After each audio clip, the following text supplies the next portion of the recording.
Kanya-kanya ng kagatan sa pangungulekta ng laman loob ang mga girls. Samantalang itong si Say, parang di na natapos sa pagkain ng papaitan. Kakaunting oras na lang ang nalalabi, girls.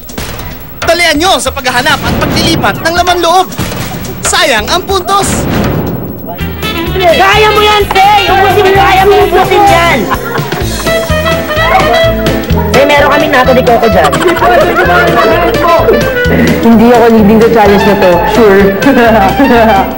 Hindi pwede gumamit ng hands mo! Matani, wala bang ganyan sa isla? Kinagat ko siya. Parang nasisira. Yung magaganon mo, napipris mo siya. Tapos ayun. Tapos, imagine mo na, malaking mata kasi yun. Isang uso lang ang kailangan nyo.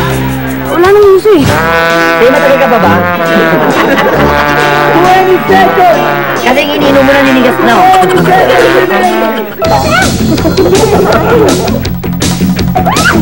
Dapat alam niyo yung pinutulog mo. Yan! Ano? Time's up, girls! Pabalik dito! Magaling, sexy ladies! Sapat kaya mga napakas at nakalap ninyo para makuha ang pinakamataas na puntos sa round na ito? Okay, ngayon sisimulan na natin bilangin ang mga parte ng baboy na inyong nakuha. Simulan natin ngayon kay Say. Sisimulan natin kay Say. Say, hindi nagpahuli sa bottled water contest. May kumuha ba nung parte na dapat nakuha ni Say? Please naman, wala namang ganyanan. Wala naman nakawan. Para parehas tayo. Wala akong masay. Gusto ko sana magbilang pero parang infinite numbers. I felt bad that I wasn't able to score kahit one, but you know, it's really hard and lahat naman ng tao na may sariling mga bagay na hindi mo kayang gawin. Ngayon, Diva, ang kailangan natin, 2 mata. Kailangan natin isang uso, isang dila, 3 isaw, pagkatapos 2 atay. Sobrang, na-feel ko na siya after ko gawin. Pero walang doing the challenge, hindi ko talaga siya na-feel. Okay, Patani. Kailangan ng 2 mata. Kailangan natin 3 isaw, isang uso. Hindi naman siya mahirap, pero bakit ito tayo talo pa rin ako? Di ba? Pag nakakayang sagutin, ano yung mga tanong na yan? Sabihin ko na lang mahirap lahat kasi talo ako lahat.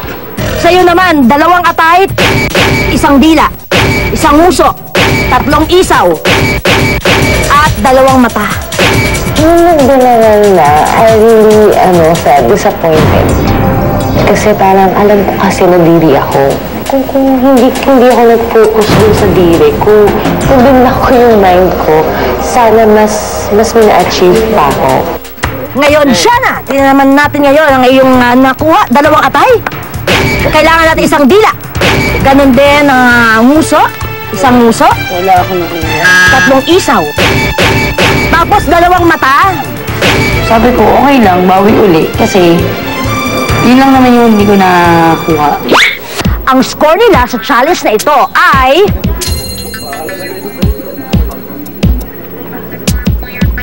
At ang total score nila sa 3 challenges ay... Yaman ni Lola.